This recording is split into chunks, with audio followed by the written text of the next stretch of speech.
125 crore team India को देगा BCCI.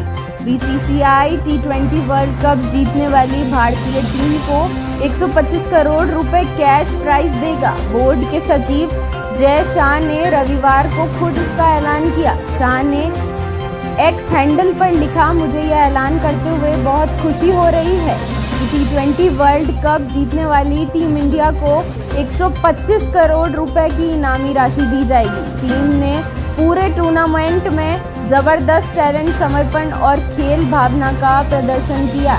मैं इस असाधारण उपलब्धि के लिए सभी खिलाड़ियों, कोच और सपोर्ट स्टाफ को बधाई देता हूं।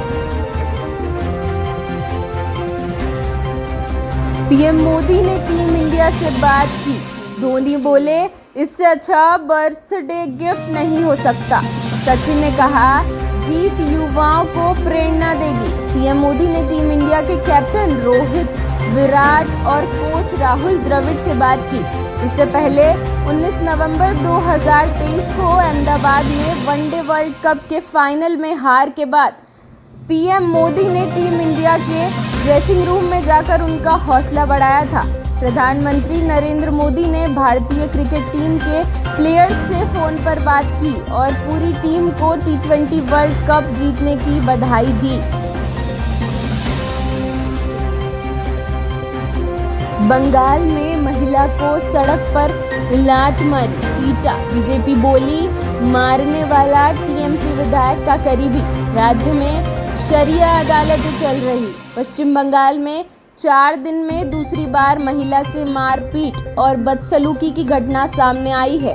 उत्तरी दिनाजपुर जिले के चोपड़ा इलाके का एक वीडियो सोशल मीडिया पर सामने आया, जिसमें एक व्यक्ति 2 लोगों, एक महिला और एक पुरुष को सड़क पर छड़ी से पीटते हुए नजर आ रहा है। इस वीडियो को लेकर विपक्ष राज्य की ममता सरकार पर हमलावर है। भाजपा और सीपीआईएम के नेताओं ने इस वीडियो को लेकर दावा किया है कि पिटाई करने वाला शख्स तृणमूल कांग्रेस का नेता ताजेमूल है, जो स्थानीय विवादों पर तुरंत न्याय देने के लिए जाना जाता है।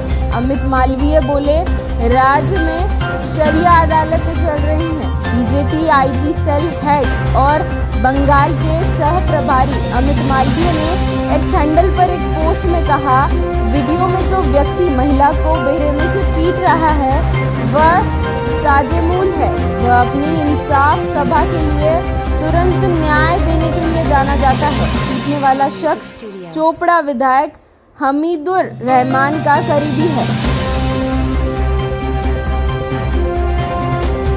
यूपी के सीएम योगी आदित्यनाथ ने कहा, नेता हमेशा बांटने की कोशिश करते हैं, जो हमारे देश की अखंडता और एकता के लिए घातक है।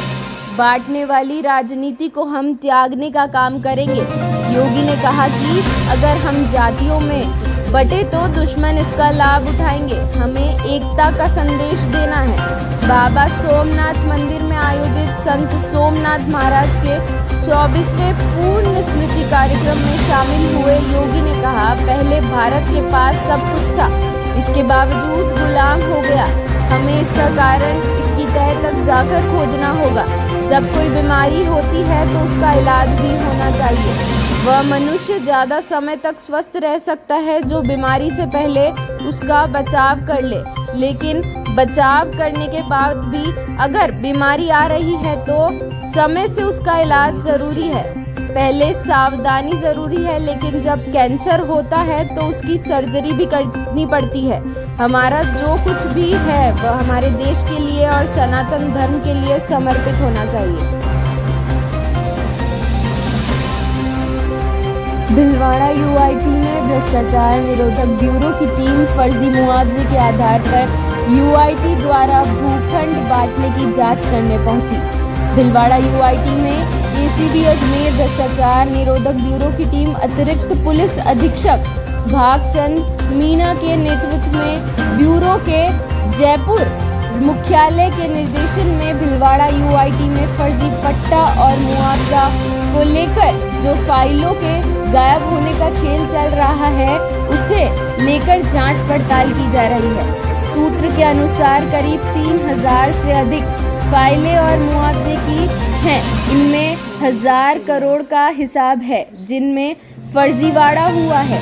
इनमें यूआईटी के कई अधिकारियों की मिलीभगत के चलते अवकाश के दिन भ्रष्टाचार निरोधक ब्यूरो की इस कार्रवाई से यूआईटी के अधिकारियों में और कर्मचारियों में खलबली मच गई और अधिकांश भूमिगत हो गए हैं। वरिष्ठ आईएएस अधिकारी सुजाता सोनिक ने रविवार को महाराष्ट्र के मुख्य सचिव का पदभार संभाला। वह राज्य के 64 साल के इतिहास में शीघ्र पद पर आसीन होने वाली पहली महिला बन गई। मथुरा की कृष्णा विहार कॉलोनी में पानी की टंकी गिरने से 2 लोगों की मौत हो गई और 12 लोग घायल हो गए। मीडिया रिपोर्ट्स के मुताबिक कई लोगों के अंदर फंसे होने की आशंका है। भारतीय जनता पार्टी नेता ने बताया कि बचाव अभियान जारी है। अधिकारियों ने बताया कि यह घटना शाम करीब 6 बजे उत्तर प्रदेश आवास विकास परिषद द्वारा विकसित कृष्णा विहार कॉलोनी में हुई। डीएम शैलेंद्र कुमार सिंह के अनुसार पानी की टंकी 3 साल पहले बनी थी। मथुरा की कृष्णा विहार कॉलोनी में पानी की टंकी गिरने से 6 लोगों के घायल होने के बाद भाजपा नेता श्रीकांत शर्मा ने कहा, घटना में 6 लोग घायल हुए हैं। मलबे में फंसे लोगों को बचाने के लिए बचाव अभियान जारी है। इस बीच मथुरा एसएसपी के पीआरओ ने कहा कि घायलों का जिला अस्पताल में इलाज चल रहा है। जनरल उपेंद्र द्विवेदी ने 30 जून को 13 लाख सैनिकों वाली भारतीय सेना के 30वें सेना अध्यक्ष के रूप में पदभार ग्रहण किया। जनरल मनोज पांडे 4 दशक से अधिक सेवा के बाद सेवानिवृत्त हुए। रक्षा मंत्रालय के एक बयान में कहा गया है, वह ऐसे समय में सेना अध्यक्ष का पदभार संभाल रहे हैं जब वैश्विक भू रणनीतिक वातावरण गतिशील बना हुआ है। तकनीकी प्रगति और आधुनिक युद्ध के लगातार बदलते स्वरूप के कारण सुरक्षा क्षेत्र में चुनौतियां और स्पष्ट होती जा रही हैं। इसलिए उभरते राष्ट्र के लिए सुरक्षा खतरों का मुकाबला करने के लिए परिचालन तैयारियां सेना अध्यक्ष के लिए एक प्रमुख फोकस क्षेत्र के रूप में प्रमुखता से उभरेगी। अपने तीसरे कार्यकाल के पहले मन की बात रेडियो संबोधन में प्रधानमंत्री नरेंद्र मोदी ने 30 जून को देश के संविधान और लोकतांत्रिक प्रणालियों में अपने अटूट विश्वास को दोहराने के लिए देशवासियों को धन्यवाद दिया। उन्होंने कहा कि 2024 का चुनाव दुनिया का सबसे बड़ा चुनाव होगा और इतना बड़ा चुनाव जिसमें 85 करोड़ लोग वोट डालेंगे, दुनिया के किसी भी देश में नहीं हुआ होगा। उन्होंने कहा, इसके लिए मैं चुनाव आयोग और मतदान प्रक्रिया से जुड़े सभी लोगों को बधाई देता हूँ। मोदी ने कहा कि मन की बात भले ही कुछ महीनों के लिए रुकी हुई हो, लेकिन देश और समाज में मन की बात की भावना हर दिन किए गए अच्छे कामों, निस्वार्थ भावना से किए गए कामों और समाज पर सकारात्मक प्रभाव डालने वाले कामों को छूती है। प्रधानमंत्री ने कहा, उन्हें बेहद खुशी है कि विश्व पर्यावरण दिवस पर माताओं के सम्मान में पेड़ लगाने के लिए उन्होंने जो अभियान एक पेड़ माँ के नाम शुरू किया था, वह तेजी से आगे बढ़ रहा है। उन्होंने कहा, सोशल मीडिया पर लोग अपनी माताओं के साथ या उनकी तस्वीरों के साथ पेड़ लगाते हुए तस्वीरें साझा कर रहे हैं। हर कोई अपनी माँ के लिए एक पेड़ लगा रहा है, चाहे कोई अमीर हो या गरीब, चाहे कोई कामकाजी महिला हो या गृहिणी। इस अभियान ने हम सभी को माताओं के प्रति स्नेह व्यक्त करने का समान अवसर प्रदान किया है।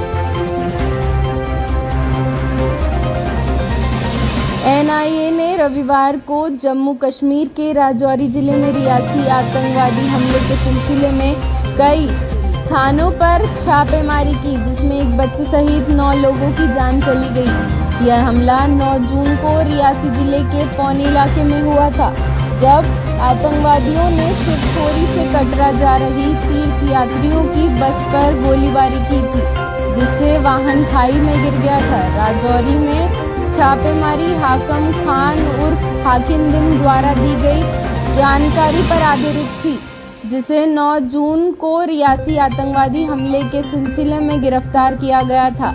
एनआईए ने अपनी प्रारंभिक जांच में पाया कि दिन ने कथित तौर पर हमले में शामिल आतंकवादियों को सुरक्षित पनाहगाह, रसद सहायता और जीविका प्रदान की थी।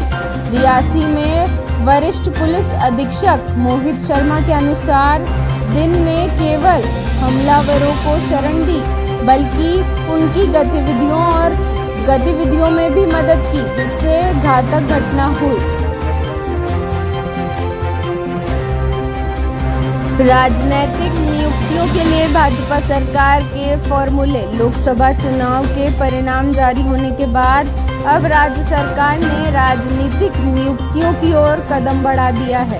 बीते 2 दिनों में एक आईपीएस और 2 सेवानिवृत्त न्यायाधीशों को अलग अलग आयोग का कमेटी में मेंबर व अध्यक्ष बनाया है। जुलाई में नियुक्तियों का काम रफ्तार पकड़ेगा। राज्य सरकार विभिन्न आयोग, बोर्ड, निगम, मंडलों, कमेटियों में राजनीतिक नियुक्तियां करेगा। राजनीतिक नियुक्तियों के लिए सरकार और पार्टी के स्तर पर 3 फॉर्मूला पर काम किया जाएगा। फॉर्मूला 1, बड़ा आयोग और कमेटी में विशुद्ध राजनीतिक लोगों को नियुक्ति।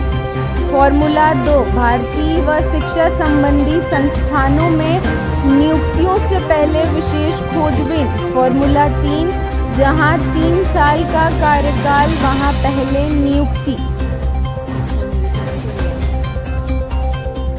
छात्रा प्रिंसिपल की कार के आगे खड़ी हुई गाड़ी को धकेला।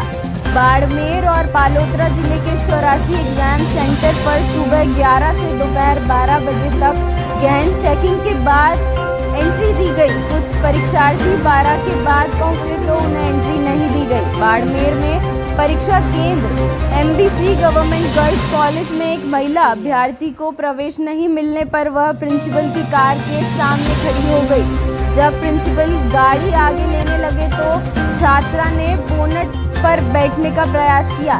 इस दौरान प्रिंसिपल और परीक्षार्थी के बीच सीधी बहस भी हुई। छात्रा ने करीब 10 से 15 मिनट तक हंगामा किया। हालांकि पुलिस और परिजन से बात के बाद छात्रा पीछे हटी। शिक्षा मंत्री ने पूछा, अकबर के नाना का नाम बताओ। जालोर के शिक्षा मंत्री मदन दिलावर ने दिव्यांग हिस्ट्री टीचर से पूछा, अकबर के नाना का नाम बताओ। टीचर आंखों से 100% दिव्यांग है। उन्होंने मनचाही जगह ट्रांसफर की मांग करते हुए प्रार्थना पत्र दिया। सवाल पूछकर दिलावर जोर से हंसे और टीचर का ट्रांसफर उनकी इच्छा के अनुसार कर दिया। शिक्षा मंत्री को मुख्यमंत्री किसान सम्मान निधि योजना के वर्चुअल कार्यक्रम में हिस्सा लेने के लिए जालोर पहुंचे थे।